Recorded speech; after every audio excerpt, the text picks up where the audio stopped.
Good morning, friends. In this session, we'll be looking at the several types of alerting that is defined in SQL Planner for Windows Server monitoring related. The moment when you log in, there is a section called Historical Servers Alert. By default, all these alerts email are sent to your email ID. In case if you miss it, it is available on the dashboard also. How it looks like in email. Let me show you a sample of it. If you come over here, you would get a subject call, particular server was down, alert was detected on this specific server, and the detail of it, what time it had happened, what was the error. Basically, the server was down and it was not able to ping. So other category is of disk storage. It tells you, on this particular server, this is the IP load disk storage what was detected and what is the current volume size, what is the occupied size, all those detail on specific date time it tells you. So this is kind of warning. Let us look at another alert email on IIS. I'm just switching IS. Okay. So for IS, we have this particular critical error saying this particular service in IS was down.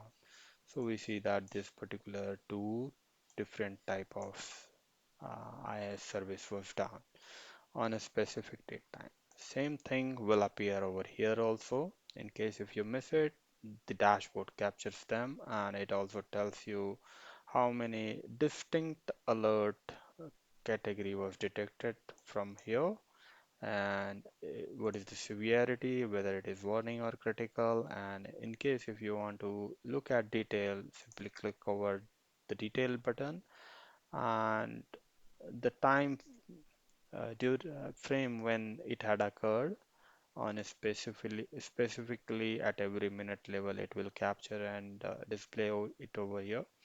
So all those details are here from whatever the time it finds that it breaches that particular threshold. So there were also another instance when this server was down, it was basically not able to reach it to the server.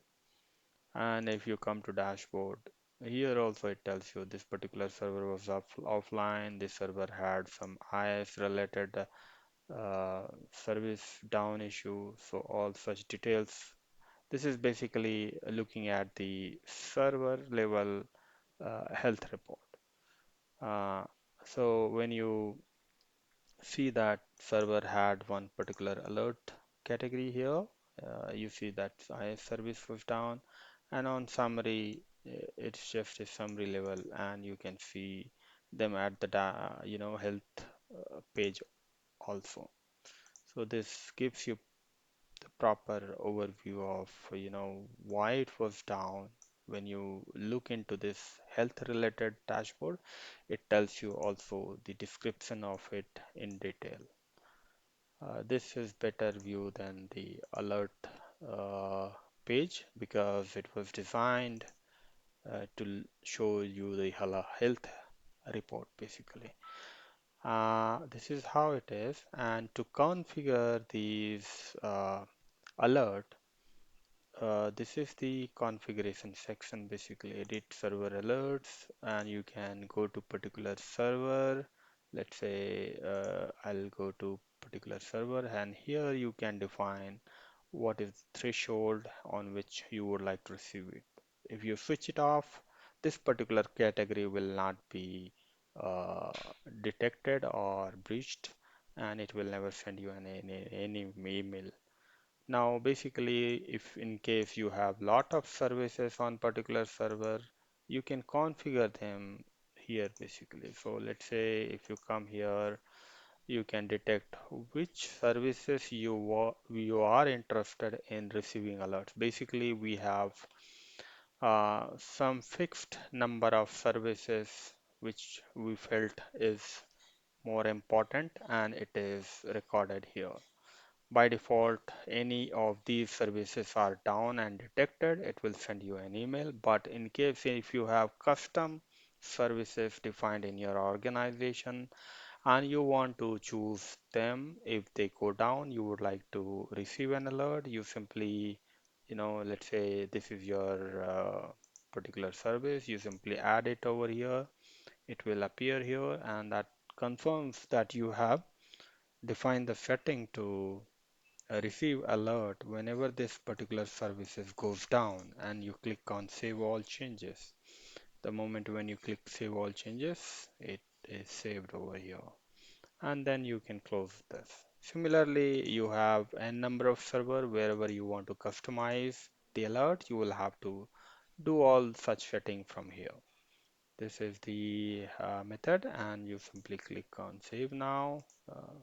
This save now is applicable on this particular level, but this was service related specifically, and within that particular server you are configuring alert for specific services only. So this is how it is designed, and hope you liked it. And if you have any suggestion, you can always write us. To download the mssqlplanner.com, you will have to visit the site called mssqlplanner.com and go to download and click over here, download enterprise edition. And since we have given it away free to world, you can download the license activator generator tool from this link and follow all the instruction here how to activate it. If you need any support or to install or configure, you can buy our service. That is optional, but all the documentation is very well defined over here. If you want to do it on your own, you can do it on your own also. Hope you liked this video. Have a great day. Thank you and bye bye.